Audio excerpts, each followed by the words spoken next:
Greetings and bienvenue, Midnight Crew. Thank you for returning to this broadcast. And welcome to new viewers joining us for the first time. If you like a video, then feel free to subscribe. I just lost my grandfather a couple of days ago. Thanks, hero nurses. Hope that TikTok or whatever was worth it. Been excessively drinking since and need to air out a bit, I guess. My dad told me a story I hadn't heard until now from his experience towards the end of the war. I don't have all the details, and frankly, I'll never have the chance to get them, so I'll say the parts I know. Be early 1945. Germany has no chance in hell of winning. Grandpa is put on a death march to nowhere, presumably for liquidation. Russians show up and liberate them, give them a little food, and then you're on your own, LOL. Grandpa finds his brother and his wife, and she has a few other girls with her, including my soon-to-be grandma. They have no other option in their minds but to go back to Hungary somehow. They basically have to hide out in barns or abandoned houses and barter or steal for food and essentials. Somewhere along the way, not sure when, Grandpa barters something with a Russian soldier for a German pistol. After some days traveling, they hide in a barn, and it's Grandpa's turn to look for food. He goes into a nearby house which looked vacant. He finds food and is about to leave. He hears talking. Oh shit, .wav. Sees two German soldiers. They see him. They have guns. Gramps shoots first and makes sure they're dead before running. Almost never spoke about it again. My dad only became aware of this story about 30 years ago, probably from a passing comment. Only a couple of years ago was he able to get the story out of him. I'll miss you, Zaidi. Anybody else have /K/stories from their grandpas? Not from my own, but from my colleague at work. Be Finnish and fight against the Russian invasion in the 1940s. It's winter. Normal slow war, long-distance fighting, and not much happening overall. His grandpa is a happy and social guy. People like him, he likes to talk. Never hurts anyone, but war is war, so you have to fight. And he looks towards the times after the war. On patrol one day, Russian activity was spotted earlier. Nothing is found during the patrol and everyone takes it easy. The patrol is almost over. Decides to go take a piss near a spruce tree. Finds a hiding Russian under the tree, a young guy who didn't want to get spotted and is startled. Melee ensues and he uses a shovel to beat his skull in. Just obliterates his face and head with the shovel. Gets out of war alive. Never talks about war and is way more serious person than before the war. Even later on in life, at maybe 60 or 70 years old, at rare moments, still starts crying while drunk and always mentions this incident. Hates the Soviet Union, but not all Russian individuals. Feels guilty and thinks that it was basically a murder that he got away with. Feels weird that it was a good job at that time. Felt sorry for the Russian until the end of his life. Heard this one secondhand from my dad. Grandpa never really talked about the war. Flying PBY on a search and rescue mission. Stumble on the wreckage of an American fighter. Ask permission to land and pull the pilot out. Get told no, Japanese flight in the area, not the position, and return to base. Screw that .jpeg. Graham starts asking the base to repeat last as co-pilot does something to the engines to interfere with transmission. Land, fish pilot out of the wreck, take off, no issues. About a third of the way into the return flight, the tail gunner starts hollering about a bogey following them. Well, they're not dead yet, and the gunner isn't shooting, so how close is he? Too damn close. Okay, but how? Too damn close. Radio back to the pissed-off commander. He vectors a pair of fighters towards them. The enemy flies off. Land, get yelled at by the base commander for half an hour. Receive commendation from Halsey a week later. Just a small story. Be at Ostfront in winter of 44, saddled with white Russian remnants. It's downtime and Cossack are drinking. Invited to drink but politely declined. Cossack pulls out a pistol and grins malignantly. You drink now, German da? Takes a turpentine-smelling swill and happily slams back the swill. Spasibo, cousin. Grandfather died when I was but a 4-year-old pup, but was relayed from my mom, and that really was the only story my grandfather would ever divulge from the war. Have no idea what he did. I got one from my father. He was a C-130 loadmaster in the 1970s and 80s, out in the middle of nowhere, desert, preparing to fly Delta into Iran. The Britbongs are nearby for some reason. The navigator or engineer, I can't remember who was standing on top of 2 pallets. A British tornado fighter saw the parked C-130. The tornado then spotted the dude standing on the pallet. It points its nose straight down, goes in for the dive, pulls up at the last second. Loud kaboom. Guy standing on pallets craps his pants. Dad stood back and watched the entire thing laughing. Oh, man-bongs and their fighter jets. My father worked in the oil industry and told me a good one, working out in Bahrain. Goes out to different offshore drilling rigs frequently. British pilots out of frequency would fly that region for patrols and training. Frequently, they'd buzz the rig to mess with the roughnecks. One day he's on shore at the golf course with all the other expats. Meets a couple Royal Air Force boys and strikes up a chat. He offers to take them out to the rig and they agree as a friendly invite. They get out to the rig and Dad's giving them a tour of the rig. One of the pilots looks up and turns completely white. "Hey, Anon, what is that thing?" He's pointing up at the cable. Oh, that's the escape line for the derrick man. He slides down that in an emergency. So that's always there, on every rig? Absolutely. The pilots must have realized that every time they did flybys, they came within a few yards of an invisible steel wire that would have cut their wing off. He said the pilots got very quiet after that, and they went about the rest of the tour before heading back to shore. For the next several years he was out there, he said they never buzzed the rigs again. Grandpa is occupying in Germany, doing signals intelligence stuff, if I recall. In leave in France. Visit Paris with a bunch of buddies. This is the late 40s. The place is a giant mess. Middle of the day. Everyone is working in construction, rebuilding all the destroyed stuff. Grandpa and buddies are riding around town. Nothing to do. They eventually get to the Arc de Triomphe. Exactly 0 cars in the roundabout. Deja vu.mp4. Grandpa floors it and races around the roundabout until practically out of gas. Grab a few beers and call it a day. My maternal grandfather was your typical and unremarkable common or garden Irish drunk. My paternal grandfather was in the Royal Navy during the war, but after being called up in 1943, he spent most of his time sunning himself on the deck of a Mediterranean minesweeper. In 3 years before being demobbed, I don't think that he even saw a German, let alone fought one. He was by all accounts a nice guy and well-liked, but he died young, when I was about 18 months old, because he didn't want to confront the fact he had bowel cancer and refused to have it investigated until it was too late. My grandpa told me some interesting stories. Maybe not as cool as some of the ones in this thread and not much detail because he never talked about it until he was 99 and starting to sort of go, but here we go. Gramps is in the U.S. Army, assigned to the second wave of Omaha Beach. Never talked about actual landings, only before and after. Said that jumping from the landing craft too early would cause you to either drown or be smashed into rocks or other landing craft on account of how torrential the water would become from all the chaos. Said jumping too late you would get gunned down or injured from the impact of the jump with all your gear. After the landing, he was forced to march something like 40 miles. Him and his guys get to some sort of fenced compound and finally make camp. Decide to cut and jump the fence and set tents inside. Men are sitting around talking. There has been a rumor Hitler has a secret weapon. Tells me they have a guy named Goosey. Explains to me he was super jumpy and easy to freak out. Men are gonna sleep and my Gramps is in a tent with Goosey, who's still freaked about Hitler's super weapon. Gramps is like, shut up and try to sleep. All of a sudden, massive roar. Literal animalistic ear-shattering lions roar. Goosey jumps up so fast the tent is literally torn from ground and flies into the air. Entire camp is in chaos. Turns out the fence they had cut down was a zoo. They made their camp in the lion's pen. Promptly get out of there. This sounds weird in hindsight, and I have no idea how they did this. I couldn't get much more out of him, but he also told me about observation planes. Specifically, Piper Cubs were the real unsung heroes. Apparently, the observers would take up crates of hand grenades. When the Americans would get ambushed by the Germans from the tree lines, they would get stuck in and wait for an observation plane.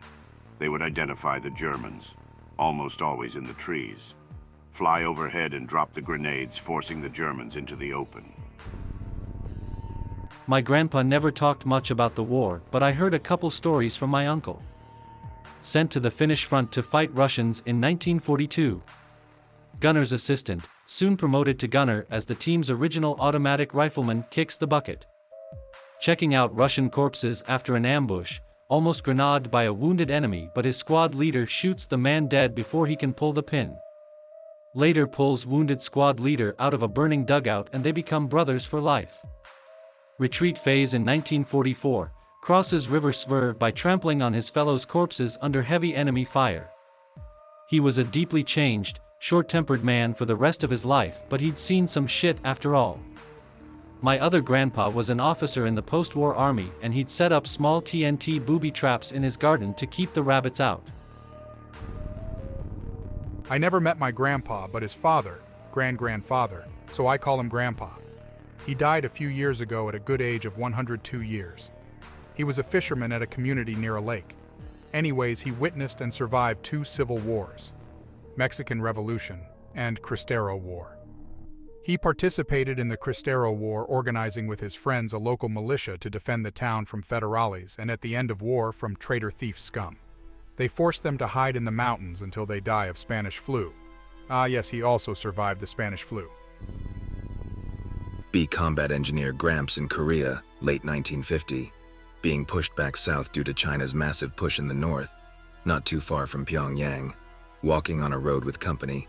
Notice a young kid, 6 or 7 years old, trailing them from behind, thinks it's a local, goes back to talking with comrades. Several hours later I stopped for rest and lunch. Realizes the kid is still slowly following behind them, hiding behind a rock.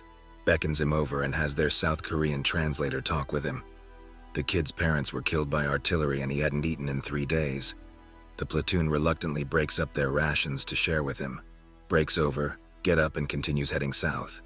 The kid continues to follow the company for several days, repeating the same thing. Eventually work out an agreement with the boy that if he washes their mess kits and uniforms whenever they're needed to, he gets to stay with them and will get his own rations. Over time, Grandpa and the boy, Chun, became good friends, often letting Chun stay in his tent with him and staying up with him whenever he was on night watch. Begins teaching him how to speak English so he wouldn't need a translator. Company commander makes Gramps official caretaker for Chun. For the next 3 years, Chun always stuck alongside Gramps wherever he went, except when work was being done in areas with a known enemy force. Allows him to help in building, destroying bridges, fetching tools and small equipment. Allowed Chun to push the plunger once to blow up a small bridge, and the kid's face lit up like a light bulb. By the war's end, Gramps sees Chun more as a son than anything else. Getting ready to ship back to the States, plans on bringing Chun with him and officially adopting him. The Army says the boy's not going since he's not a U.S. military personnel. Gramps pleads with every officer in his company to convince them otherwise.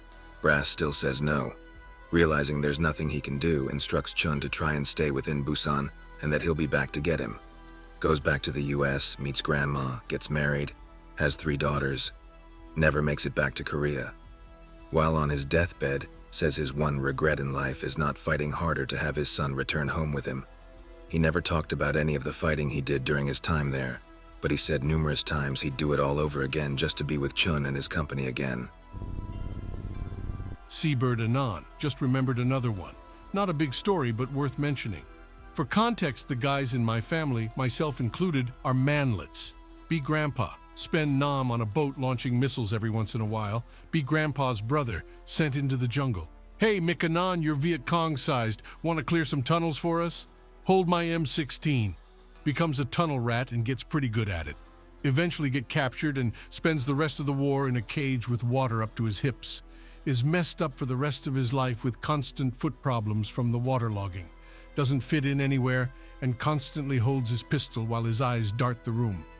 Sometime in the 90s, he decides he belongs to the jungle and moves to Southeast Asia. Outside of a letter saying he feels better here in late 2000s, we never heard from him again. Be Grandpappy in a Vietnam. Pleiku, 1968, worked on a reaction squad, meaning he and 8 buddies basically waited for someone to yell about the Viet Cong, and then they went shoot the Viet Cong or the monkeys or the bushes that got a strong wind gust.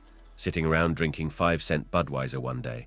Everyone passes out. Wake up! Camp PA is on! G.I. Joe, we have your John last name. Shit, Viet Cong in the wire. Grandpappy grabs M14, runs over with the other 7 guys. Guys that got captured was one of the reaction squad guys. Get over there, ready to start killing commies. MFW. The Army of the Republic of Vietnam was chilling nearby and grabbed John last name. Sat in a storage building with him eating MREs. Another actual combat one. Get sent to check out a report of enemy activity. All of a sudden, gunfire everywhere. End up in the woodline opposite the enemy, shooting at each other through a rice paddy or something. First sergeant gets a radio and calls air support. Grandpappy still firing at everything. All of a sudden becomes aware of this loud-ass buzzing noise. The entire field lights up with spotlights. See all these black pajama shapes in the field, more on the opposite tree line. All of a sudden tracer fire coming from the sky. Watches at least 50 commies get obliterated by a pair of cobras. Return to forward operating base and almost die on R&R a month later in Japan. I love you, Grandpa. February 1945, Iwo Jima. Grandfather goes in with the first wave as a platoon commander. Got the job after the last 7 guys bought in every battle. Company has been on the ground fighting for several days and has recently made some headway towards the airfield. Oh, great Japanese counterattack. Oh shit, big Japanese counterattack. The company starts pulling back, but he stays behind with a Sargent manning a Browning to recover the withdrawal to better ground. Strit takes a round to the face. Grandfather keeps firing away, buying the company time. He gets shot in his lower right arm and slumps down. A couple hours later, his platoon pushes forward again and finds him still breathing. They put together a litter and carry him back to the beach. Waits there for what feels like a day before being taken to one of the hospital ships. Left sitting on the deck while the doctors perform triage. One doctor looks him over and says he's a goner. Second doctor says the same. Eventually, a Marine from his unit wounded earlier finds him and persuades one of the doctors to try and save him. He cut his arm off just below the shoulder. Gets put on a troops ship back stateside. Takes 6 months to recover and receives the Navy Cross for his actions. Went on to have 4 sons and 10 grandchildren. The family to this day love and respect him. 4 of us grandkids are commissions in the Marines and 2 in the Navy. My grandpa was in the Pacific in World War II and in Korea. 2 stories I know are after battles at sea. There were tons of floating, rotting bodies, and he got stuck with the job of poking holes in them. I don't know what. So they'd sink. Another is from the Korean War, where he was responsible for giving out pay to soldiers of different countries based on what criteria that country had. The Turks were the most memorable. They had some sort of bonus system for the number provable kills you had, so the way they did it was extra money per ear you brought back. Eventually they noticed that the same guys would bring one ear and then another the next day to get double the bonus, so they had to start requiring both ears be brought in. Be Grandpa, be on USS Halsey and Nam, do radar shit or whatever. Time to launch missile, watch out the window as it blasts off. Smoke and shit makes it hard to see. Hear a ton of thuds. Incoming fire? Something smacks the window hard. Blood splatter and feathers. They accidentally hit a flock of seabirds. Those birds were probably Viet Cong anyway, so whatever. Oh, these stories remind me of another story from my grandpa. Be Grandpa. Be a 5'6" manlet, on patrol. First sergeant asks who volunteers for tunnel rat duty. Nobody steps forward. You get extra pay if you do it. Grandpappy knows his mom could use it and figures he might as well. First sergeant hands him his pistol. Go kill someone for me, Eddie. Grandpappy hops into the tunnel. Comes back 45 minutes later with a satchel filled with maps and 2 ears. I hope that you enjoyed tonight's broadcast. If you enjoyed tonight's story, then please subscribe to the channel as more green texts will appear daily. A new broadcast will appear when the clock strikes midnight Central Time.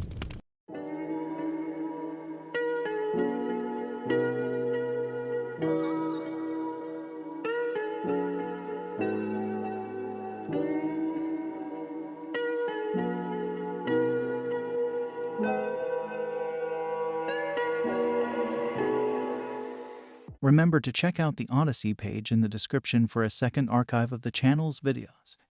There's also a Rumble archive as a backup.